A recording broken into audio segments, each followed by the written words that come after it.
My parents always gave my golden child brother anything he wanted and pretended I didn't exist. So when they found out my company sold for $20 million, I got to return the favor. Growing up, they called him the future. I was just there. When he wanted guitar lessons, they hired a private instructor. When I asked for art supplies, Mom handed me printer paper and crayons from the junk drawer. His birthday parties had bounce houses and magicians. Mine were forgotten until the day after, then celebrated with gas station cupcakes. He got a BMW for his 16th birthday. I got a lecture about being grateful for the bus pass. His college was fully funded at an elite private school. I worked 3 jobs to afford community college and graduated with $47,000 in debt. When he dropped out junior year to pursue his DJ career, they bought him $30,000 worth of equipment. When I started my tech company from my studio apartment, Dad said, "At least someone in this family has to work a real job." My brother's DJ career lasted 8 months. Meanwhile, I was coding 18-hour days, living on ramen, building something from nothing. 5 years of failed pitches and maxed credit cards. But my software solved a real problem, and companies started noticing. Last month, a Fortune 500 company offered $20 million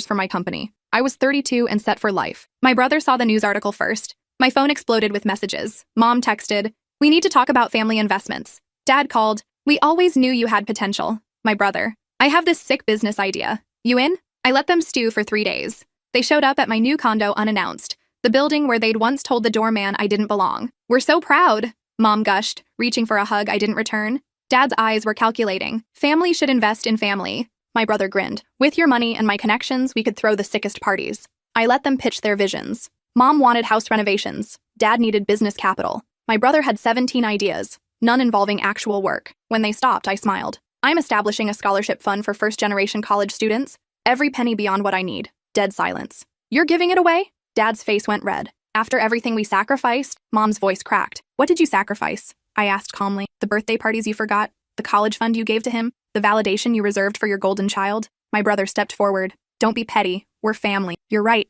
I said. "And family should be there for each other, the way you were there for me." I handed Dad an envelope. Inside was printer paper with a crayon drawing, a stick figure standing alone. "That's my investment in your future, equivalent to what you invested in mine." I walked toward the elevator. Behind me, Mom sobbed, Dad shouted, my brother cursed. In my pocket, my phone buzzed.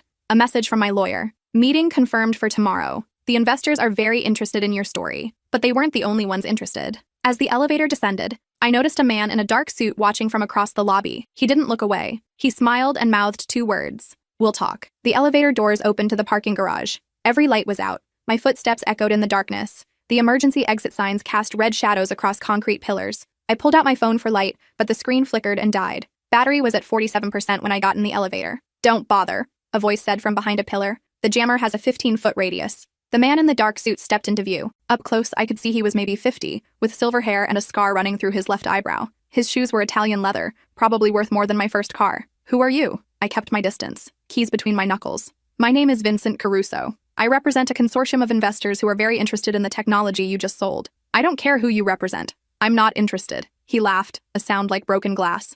"You misunderstand. We're not here to make you an offer. We're here because you sold something that doesn't belong to you." My blood went cold. "I built that software from scratch. Every line of code is mine." "Is it?" Vincent pulled out a tablet that somehow still worked despite the jammer. He showed me lines of code, my code, but interspersed were sections I'd never seen before. 3 years ago, you attended a conference in Austin. You had drinks with a man named Adrian Chen. He was very interested in your work." I remembered. A friendly guy. Claimed he was in venture capital. We'd talked about artificial intelligence and predictive algorithms. I'd been a few drinks in, excited someone was actually interested in what I was building. "You signed an NDA that night?" Vincent continued. "And you signed over partial intellectual property rights to any technology developed using the research you discussed." "That's insane. I never signed anything." "Your signature says otherwise." He showed me a document. My signature was at the bottom, slightly shakier than usual, but unmistakably mine. "You were drunk. Adrian was persuasive. And now my clients own 40% of your technology. Then sue me." "We could, but litigation is expensive and time-consuming. We prefer a more direct approach." He stepped closer. "You're going to transfer $8 million to an account I'll provide. Call it a licensing fee for the intellectual property you stole." "And if I don't?" Vincent's smile didn't reach his eyes. "Then we go public with this. Your big sale gets invalidated. The company that bought you demands their money back. You're left with nothing but legal bills and a ruined reputation. Your scholarship fund disappears. And your family?" He paused. "Well, I noticed your parents and brother are suddenly very interested in your money. Imagine how they'll react when they find out you're broke again." The parking garage suddenly felt very small. "I need time to think. You have until tomorrow at 6 p.m. I'll be in touch with the account details." Vincent walked toward the stairwell. At the door, he turned back. "Oh, and don't bother going to the police. Adrian Chen doesn't exist. The signature on that NDA is real, but good luck proving who witnessed it." The lights flickered back on. My phone buzzed to life with 17 missed calls, all from my family. I drove home on autopilot, my mind racing. $8 million. That would leave me with 12 minus taxes, minus the lawyers I'd need to hire, minus the investigation costs. And if Vincent was lying, if this was extortion, going public might be exactly what he wanted. The scandal alone could tank everything. My new condo felt like a hotel room. Furniture picked by the decorator. Art chosen by someone who charged $500 an hour for taste. I poured a drink I couldn't taste and stared at the city lights below. My phone rang. Unknown number. Hello? Hey, it's me. A woman's voice familiar, but I couldn't place it. Don't say my name, they might be listening. Who is this? Lila, from community college. We had Calculus 2 together. The memory clicked. Lila Rodriguez. She'd sat next to me, always asking to borrow notes, always promising to pay me back for coffee. She'd dropped out sophomore year, said something about family problems. How did you get this number? I work in private security now, corporate investigations, and you're in serious trouble. How do you know about? Because I've been tracking Vincent Caruso for 3 years. He's a fixer for a group called the Archimedes Collective. They target tech entrepreneurs right after successful exits. The MO is always the same. Fabricated NDAs, pressure tactics, short deadlines. They're very good at what they do. I sat down hard. So the signature is fake? The signature is real. You signed it. But you signed a conference registration form at that Austin event. Adrian Chen got you drunk, slipped the NDA into the pile of paperwork, and you signed without reading. Classic con. Then I can fight this. You can try. But here's what you need to understand. The Archimedes Collective has unlimited resources. They've got lawyers who can drag out litigation for years. They've got media connections who can leak stories that tank your reputation. And they've got people like Vincent who make problems disappear. What do you suggest? Meet me tomorrow, 2 p.m., the coffee shop on Halstead and Webster. Come alone. Don't tell anyone where you're going. And bring copies of everything. The sale documents, your original code, anything related to that Austin conference. Why are you helping me? Lila's voice got quiet. Because they did this to my brother. He paid them. It destroyed him. He couldn't live with giving in to extortion. He killed himself 8 months later. The line went dead. I didn't sleep. By 4 a.m., I'd compiled every document related to my company's development. Bank statements, code repositories, emails, conference registrations. I'd built this company in public, documented every step on social media and tech blogs. If anyone had contributed to my work, there'd be a paper trail. At 6 a.m., my door buzzer rang. Building security calling. Ms. Chen? The guard sounded nervous. I told you. That's not my name. Sorry.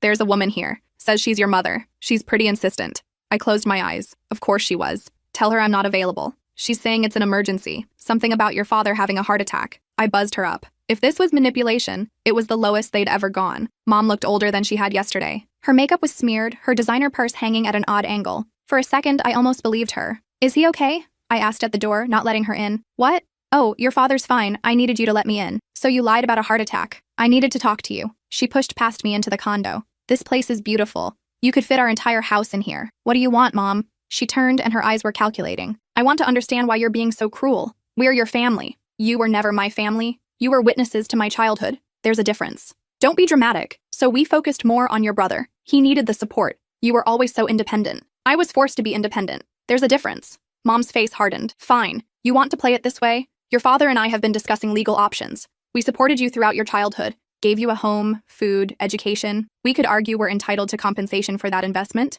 I laughed. It came out harsh and bitter. You're going to sue me for raising me? Please do. I'd love to hear you explain to a judge why you deserve money for giving me expired cupcakes and bus passes. You're being irrational. The money has changed you. The money revealed you. There's a difference. She grabbed her purse. You're going to regret this. Family doesn't forget. Neither do I. After she left, I sat on my designer couch in my expensive condo and felt more alone than I had in my studio apartment. At least then, I'd known who I could trust. Now everyone wanted something. At 2 p.m., I walked into the coffee shop on Halstead and Webster. Lila sat in the back corner, laptop open, scanning the room like she expected trouble. She'd changed.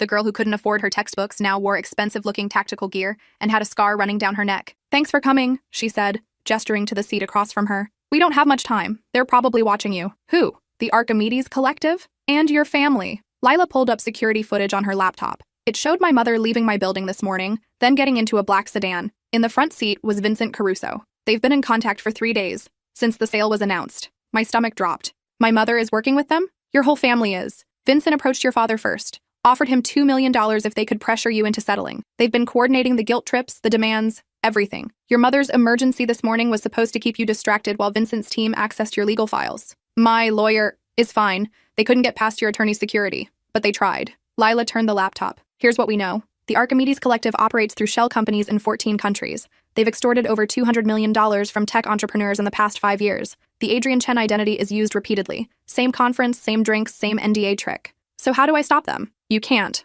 Not directly. Lila pulled out a flash drive. But I've spent 3 years building a case. Testimonies from 17 other victims. Financial records tracing the money. Evidence of forged documents and fabricated claims.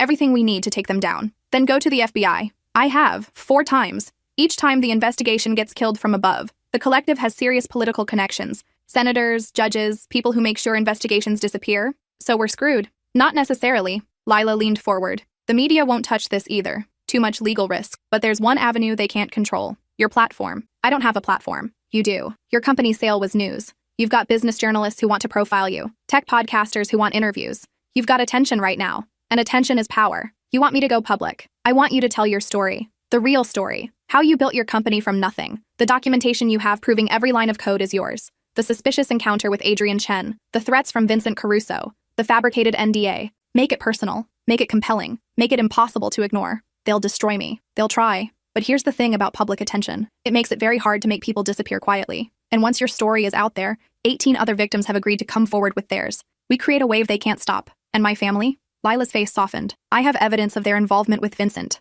If you want it. I thought about my mother's fake heart attack. My father's calculating eyes. My brother's complete lack of work ethic. The 20 years of birthday parties they forgot. Yeah, I said. I want it. The next 6 hours were a blur. Lila introduced me to an investigative journalist named Rebecca Park, who'd been tracking financial fraud in Silicon Valley. Rebecca had been trying to nail the Archimedes Collective for 2 years, but couldn't get past their legal firewalls. Your documentation is incredible, Rebecca said, scrolling through my files. You've essentially built an airtight case that you developed this technology independently. Every commit to your GitHub repository is timestamped. Every blog post about your progress is dated. You even have photos of your whiteboard with preliminary algorithms from 3 years before the Austin conference. I documented everything because I knew investors would question my timeline. It's perfect. And with Lila's evidence about the collective's pattern of behavior, we can make this the centerpiece of a major expose. But I need you to understand the blowback. This will get ugly. Uglier than being extorted for $8 million?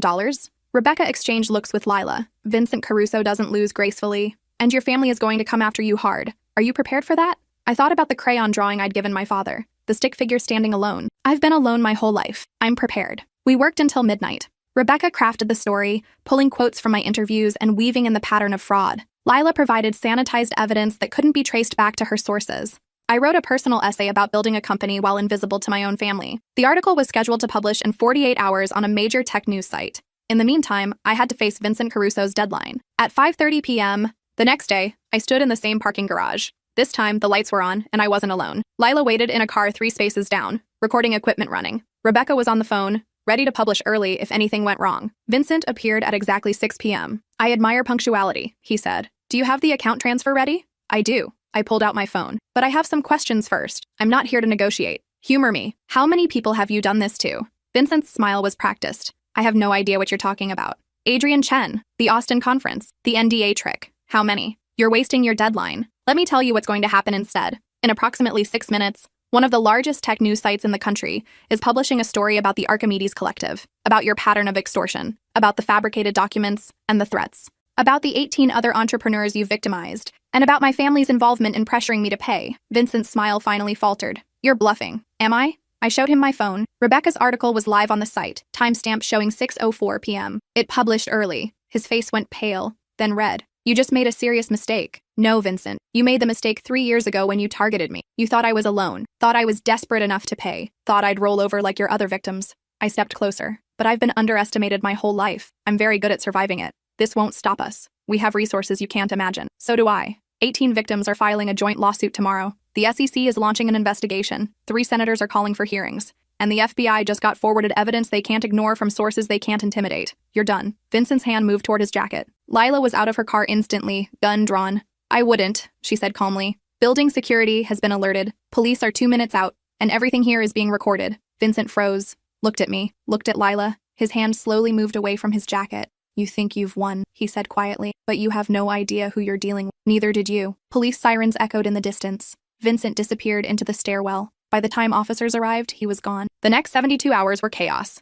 Rebecca's article exploded across the internet. My story about the golden child and the forgotten daughter went viral, resonating with thousands of people who'd been overlooked by their family. The revelation about the Archimedes Collective's extortion scheme became a scandal that dominated tech news cycles. 18 entrepreneurs came forward with their stories. The pattern was unmistakable. Vincent Caruso and his associates had been operating for 6 years, targeting vulnerable founders right after successful exits. The total amount extorted was estimated at $347 million. The FBI had no choice but to investigate. The public pressure was too intense. Within days, they'd frozen accounts in 7 countries and issued warrants for 12 people, including Vincent Caruso and Adrian Chen, whose real name turned out to be Thomas Brennan. But the part that hurt most was my family. Rebecca's article included screenshots of text messages between my mother and Vincent, discussions about my personality, my weaknesses, the best ways to manipulate me. My father had provided financial information, trying to estimate my net worth. My brother had suggested various emotional pressure points they could exploit. They'd sold me out for $2 million. The internet was merciless. My mother's Instagram, the one where she posted about family values and unconditional love,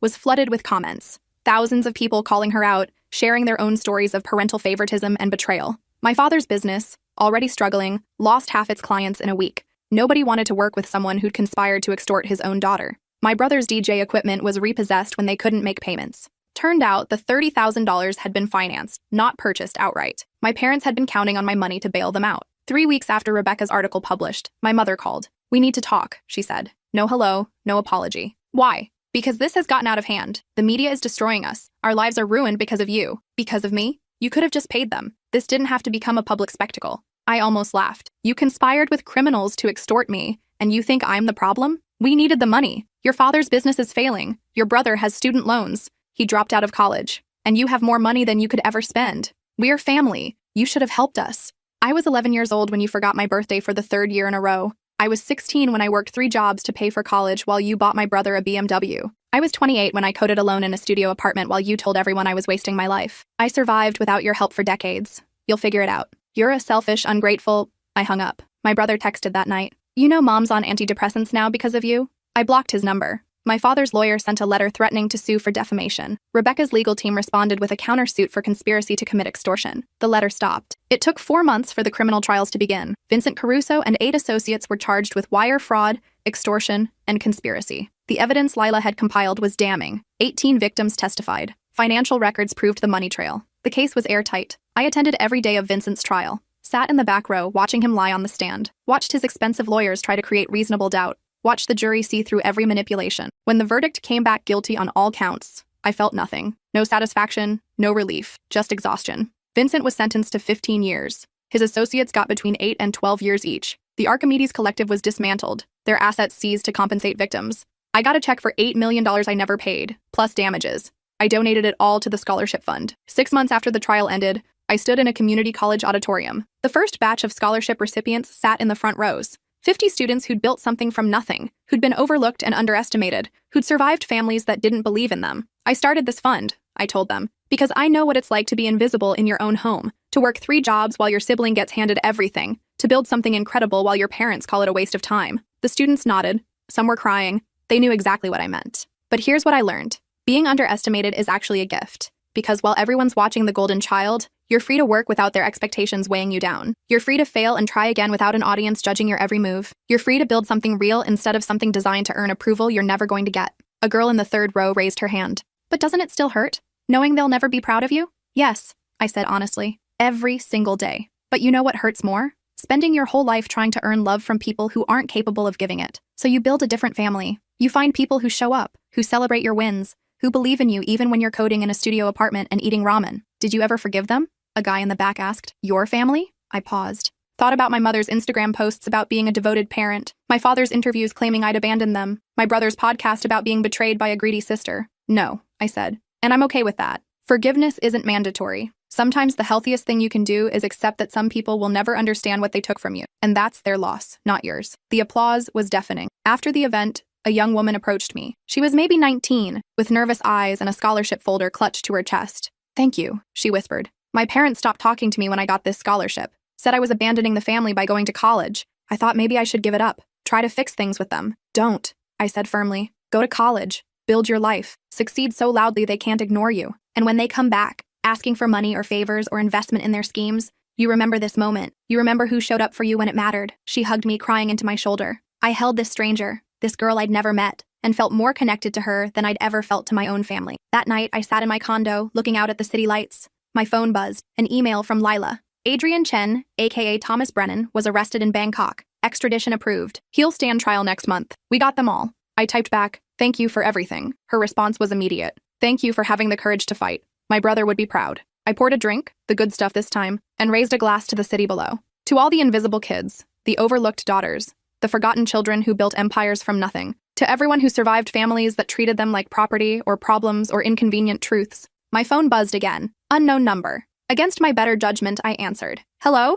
It's Rebecca. I'm working on a follow-up story about the Archimedes Collective, but I wanted to ask about something else. Your scholarship fund has received over 4,000 applications in 6 months. You're changing lives. How does that feel? I thought about the girl who'd hugged me today, about the 50 students in that auditorium who saw themselves in my story, about every kid working 3 jobs and eating ramen, building something while their families looked away. It feels like purpose, I said. For 32 years, I tried to matter to people who couldn't see me. Now I matter to people who understand exactly what that feels like. That's worth more than any inheritance or approval or family acceptance I never got. Can I quote that? Yes. Rebecca's follow-up article published 2 weeks later. It wasn't about the Archimedes Collective. It was about transformation, about taking your worst experiences and alchemying them into something that helps others, about how the scholarship fund had expanded to include mentorship programs and networking opportunities for first-generation college students. The applications tripled. My inbox flooded with stories. Thousands of people sharing their experiences of being overlooked, forgotten, dismissed, parents who'd drained college funds for the golden child, siblings who'd been given everything while they got nothing, families who'd shown up demanding money the moment success arrived. I read every single one, responded when I could, created resources for people trying to navigate toxic families and financial success, started a podcast interviewing other overlooked kids who'd built empires. The podcast became my favorite part of the work. Every week, I talked to another person who'd been invisible in their own home and had somehow turned that into fuel. A woman who'd been told she was too stupid for college and now ran a biotech firm. A man whose parents had called his art hobby a waste and now sold pieces for 6 figures. A non-binary entrepreneur whose family had rejected them and who'd built a tech company focused on inclusive design. Their stories weren't just about success. They were about survival, resilience, and the radical act of believing in yourself when nobody else does. One episode featured a woman named Diana who'd been cut off by her family at 16 for refusing an arranged marriage. She'd lived in her car, worked at gas stations, and eventually started a logistics company that employed 200 people. When her parents found out about her success, they'd shown up demanding she support them in their old age. "What did you do?" I asked on air. "I said no," Diana replied. "I told them that family is built through actions, not blood. And their actions showed me exactly who they were. Do you regret it? Never. The family I built, my employees, my friends, my partner, they show up. That's what matters." The episode went viral. Millions of downloads. Thousands of comments from people saying, "This is exactly what I needed to hear." But not everyone appreciated the message. 3 months after Diana's episode aired, I received a legal letter from my parents. They were suing me for defamation, claiming my public statements had damaged their reputation and cost them business opportunities. Their lawyer was expensive. The lawsuit was professionally written. They were claiming $5 million in damages. I forwarded the letter to Rebecca, who published it in full. The internet exploded again. My parents were now suing their daughter for telling the truth about being neglected. The irony was not lost on anyone. My legal team filed a motion to dismiss, citing truth as an absolute defense to defamation. We included documentation of everything: the forgotten birthdays, the financial disparities, the text messages conspiring with Vincent Caruso. Every claim I'd made was backed by evidence. The judge dismissed the lawsuit within 30 days. "This appears to be a continuation of the pattern of behavior the defendant has described," the ruling stated. "The court finds no merit in the plaintiff's claims." My parents were ordered to pay my legal fees. They filed for bankruptcy the next month. I felt nothing. No satisfaction, no guilt, no relief. Just the quiet acceptance that some people never learn. My brother tried one more time, showed up at a podcast interview I was doing at a public venue, pushed his way past security, shouting about family loyalty and forgiveness. I looked at him, really looked at him. This man who'd been handed everything and built nothing, who'd blamed everyone else for his failures, who'd conspired to extort his own sister and felt justified doing it. "What do you want?" I asked calmly. "I want you to remember we're family. I want you to stop punishing us for not being perfect. I want you to help me." "Why?" "Because I'm your brother. You were my brother." Past tense. You stopped being family when you sold information about me to criminals. You don't get to use that word anymore. Everyone makes mistakes. Mistakes are accidental. What you did was intentional. You saw an opportunity to profit off my pain, and you took it. That's not a mistake. That's a choice. Security escorted him out. I finished the interview. Never mentioned him at all. 2 years after my company's sale, I stood in a different auditorium. This one was at Stanford, where I'd been invited to give a commencement speech. The irony wasn't lost on me. I'd never graduated from a university like this.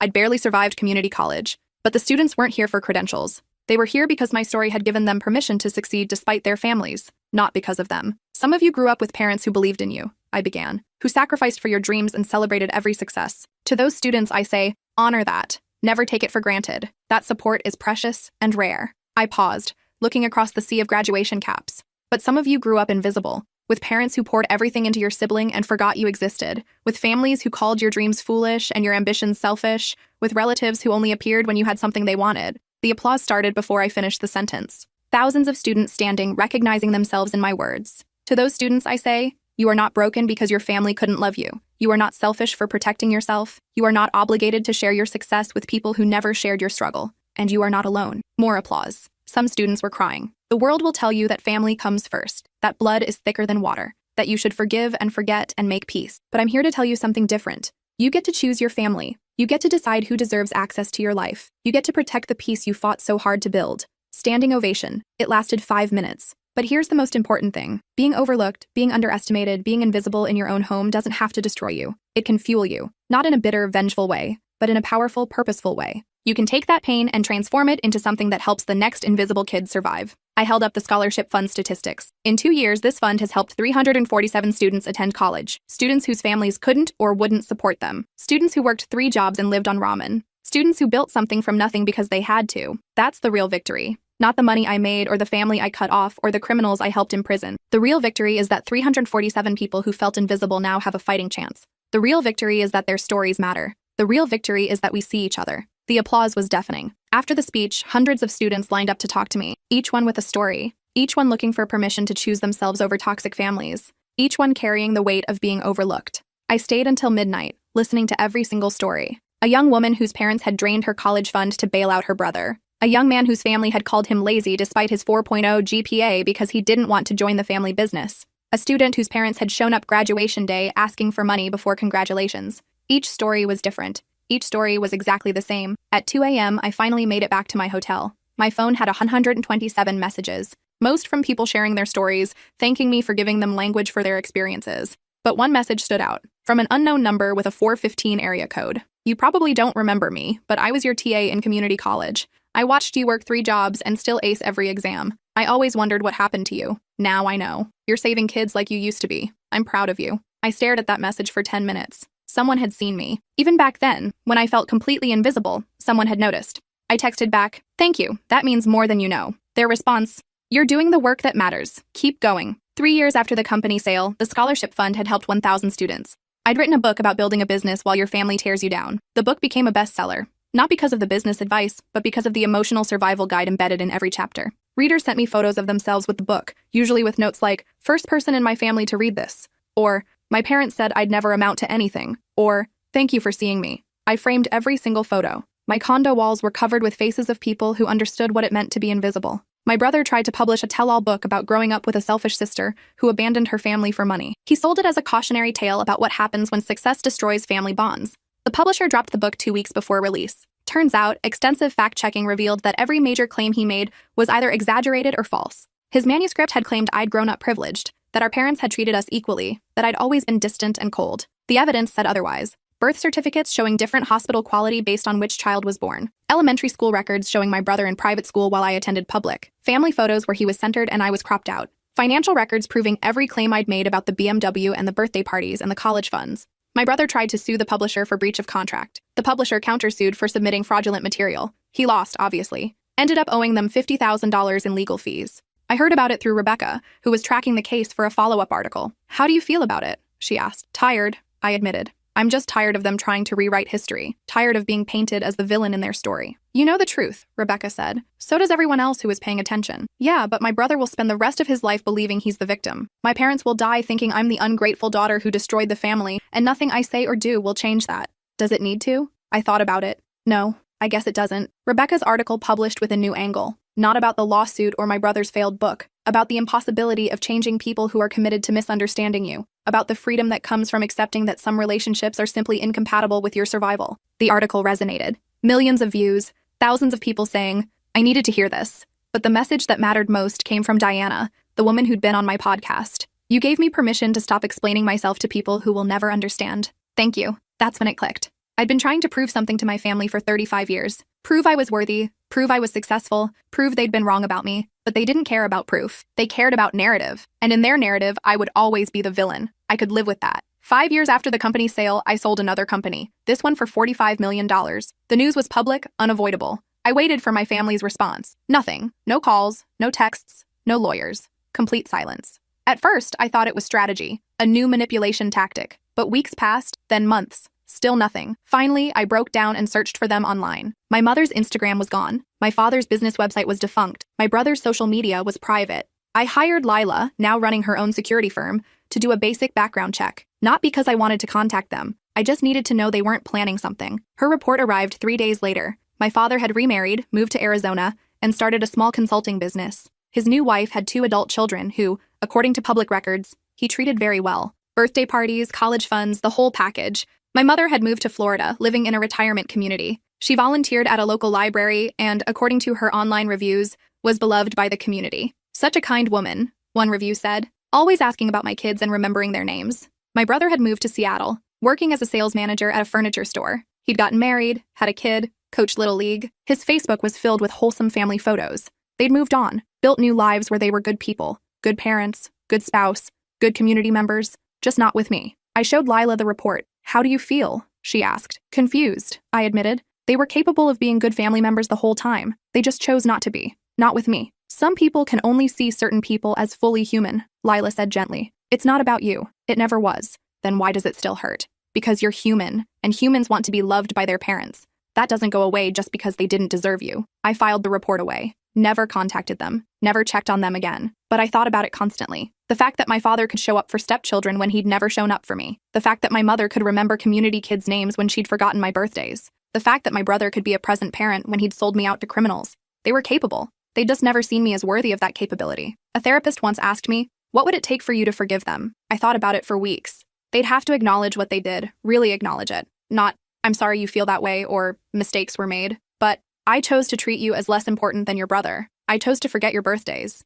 I chose to conspire with criminals to extort you, and I was wrong. And if they did that, they won't, because that would require them to see themselves as capable of cruelty, and their entire identity is built on being good people who were victimized by an ungrateful daughter. So forgiveness isn't possible. Forgiveness isn't necessary, I corrected. I don't need them to be sorry. I need to be free, and I am. 7 years after the company sale, I stood at another scholarship award ceremony. The fund had grown beyond anything I'd imagined. We were now supporting 2,500 students annually, had expanded to include graduate programs, and had created a network of mentors who were all formerly overlooked kids who'd built empires. The evening's keynote speaker was Diana. She'd sold her logistics company for $120 million and immediately started her own foundation. I learned from the best, she said, gesturing to me in the audience. Someone who showed me that success isn't measured by the family you're born into, but by the family you choose and the people you help along the way. After her speech, we sat together in the green room. Do you ever wonder if they're watching? She asked. If they see what you've built and regret how they treated you? Sometimes, I admitted. But then I remember it doesn't matter.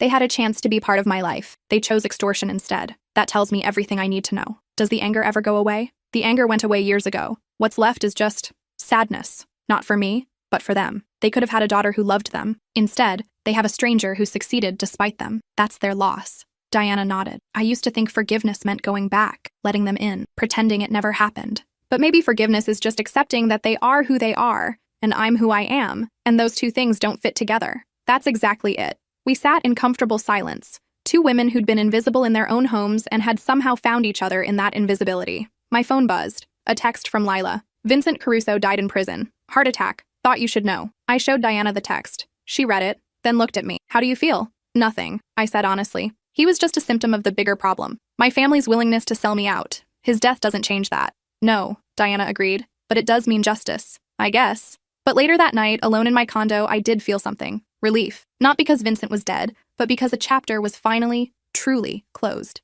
No more trials, no more appeals, no more chances for the Archimedes Collective to resurface. It was over. I poured a drink and toasted the city lights below. To every invisible kid who survived. To every overlooked daughter who built empires. To every person who chose themselves over toxic families. To me. 10 years after the company's sale, I received an invitation to my father's funeral. He died of a stroke at 68. The invitation was formal, impersonal. No personal note, no acknowledgement of our history. Just a time, date, and location. I didn't go. Instead, I spent that afternoon with the scholarship recipients, talking about navigating family expectations and building lives on your own terms. One student asked if I ever regretted cutting off my family. Never, I said. But that doesn't mean it didn't hurt. You can make the right choice and still feel pain. Those aren't mutually exclusive. How do you know it was the right choice? Because my life is full of people who show up, who celebrate my wins, who support me through failures, who see me as fully human. That's what family should be, and I built it myself. My mother called 3 months after my father's funeral. I almost didn't answer, but curiosity won. Hello? It's me. Her voice was old, fragile.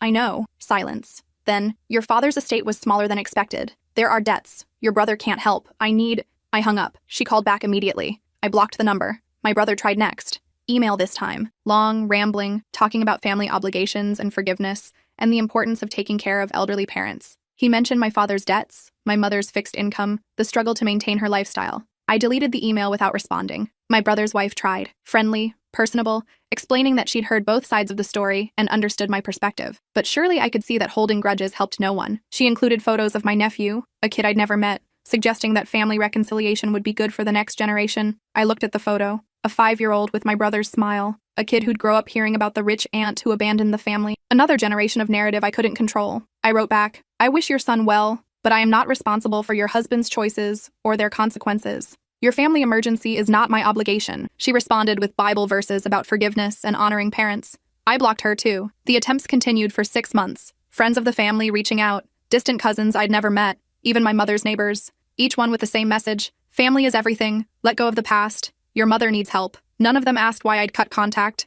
None of them wanted to hear about the forgotten birthdays or the extortion scheme or the lifetime of being invisible. They just wanted me to fix the problem my absence had created. I ignored every message. One night, Diana called. I heard your family's trying to contact you again. How did you hear that? Your brother tried to go through my foundation, said you'd listen to me, that we were friends. What did you tell him? I told him that friendship means respecting boundaries, not helping people violate them. Then I hung up. Thank you. Have you considered the nuclear option? Which is? Cease and desist. Legal document. Anyone who contacts you on their behalf faces legal consequences. I thought about it. It felt extreme, but so was hiring a network of people to wear me down. Send me the paperwork. 2 weeks later, my lawyer delivered cease and desist letters to my mother, brother, sister-in-law, and 12 people who'd contacted me on their behalf. The message was clear. Any further contact would result in legal action for harassment. The letters worked. The messages stopped. For 3 years, I heard nothing. Then, on my 45th birthday, a letter arrived. Physical mail, forwarded through my lawyer who'd screened it per our agreement. Inside was a single page, handwritten. I'm dying. Cancer.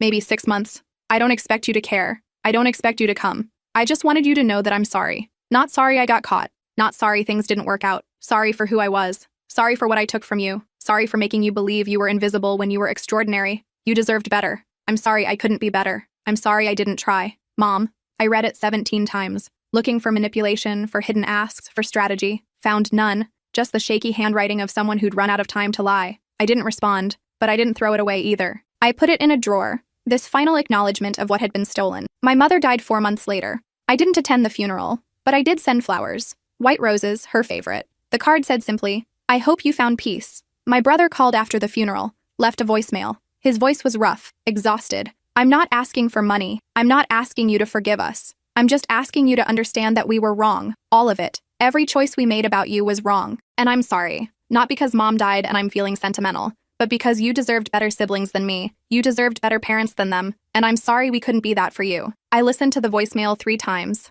then deleted it. Not out of anger, but out of acceptance. His apology couldn't undo 30 years of being invisible. Couldn't erase the extortion scheme or the forgotten birthdays or the lifetime of being second choice. But it was something, an acknowledgement. A period at the end of a very long sentence.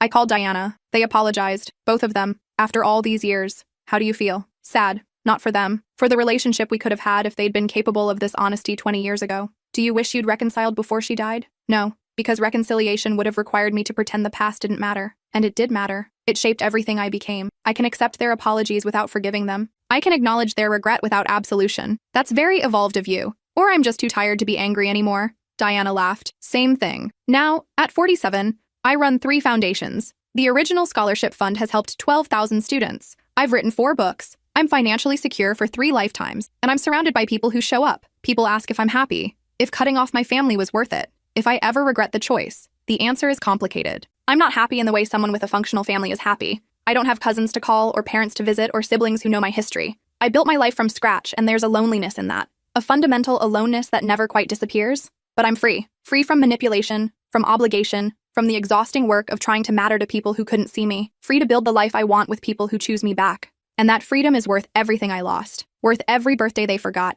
Every accomplishment they dismissed. Every moment they looked through me instead of at me. Because I see myself now. I see the scared kid working 3 jobs. I see the exhausted entrepreneur coding at 3 a.m. I see the woman who chose dignity over family approval. and I see the person I became when I finally stopped waiting for their validation. That person is enough. More than enough. Extraordinary, actually. And I didn't need them to believe it for it to be true. Last week, I received a letter from my nephew. He's 15 now, writing without his parents' knowledge. He found my address through the Scholarship Foundation website. The letter was heartbreaking in its honesty. My dad tells me you're selfish and cruel, but I found your book in the library. I found the articles about your company and your foundations. You're not what he said. I think maybe you're what I want to be. Someone who chose themselves. Is that selfish? Because it doesn't feel selfish. It feels like survival. I wrote back. Choosing yourself isn't selfish. It's necessary. Your father's story about me is his truth. He needs me to be the villain because that narrative absolves him of responsibility. But you get to decide what you believe. And more importantly, you get to decide who you become. You're not your father's choices. You're your own person. Never forget that. We've been corresponding for 3 months now. He asks about building businesses, about standing up to family pressure, about what it means to be your own person. I answer honestly. I don't talk badly about his parents. I just tell him my story and let him draw his own conclusions. He's applying to colleges now. His parents want him to stay local, work in the family business, follow tradition. He wants to study computer science, build something of his own, create distance. They'll be angry, he wrote. They'll say I'm abandoning them like you did. I wrote back, let them be angry. Their anger is about their fear of losing control. It's not about you, and you're not abandoning them. You're choosing yourself. There's a difference. His response, I'm scared I'll regret it, that I'll end up alone like, sorry, that sounds harsh. It's not harsh, it's honest. And yes, I'm alone in some ways, but I'm also surrounded by people who genuinely love me. Not because they have to, not because of blood obligation, but because they choose to. That's better than being surrounded by people who treat you as invisible. Do you think I'm making the right choice? I think you're making your choice. And that's what matters. He applied to MIT, got in with a full scholarship, told his parents last week. According to his latest letter, it went about as well as expected. His father called him ungrateful. His mother cried. They pulled the guilt card, the family loyalty card, the after everything we've done for you card. He moved out, found a friend's place to stay until college starts, cut off contact with his parents until they can respect his choices. Does it get easier? He asked in his most recent letter. The guilt? I wrote back truthfully. No, it doesn't get easier, but you get stronger, strong enough to carry it. And eventually, you realize the guilt is theirs, not yours. They made choices that pushed you away. Their discomfort with consequences is not your responsibility to fix. His response. Thank you for being honest. Everyone else tells me it'll all work out, that families heal, but I don't think mine will. Some families don't, I wrote back. And that's okay. You get to build a new one person at a time, with people who show up. I put his letter in the drawer with my mother's apology. 2 pieces of paper representing 30 years of family dysfunction, and 1 kid brave enough to break the cycle. That night, I looked at my walls covered in photos of scholarship recipients. Thousands of faces, each one representing a kid who chose themselves over toxic families, each one building something beautiful from the rubble of being overlooked. This is my family now, not by blood, but by shared experience, by understanding what it costs to be invisible and what it takes to survive it. And it's enough, more than enough. It's everything.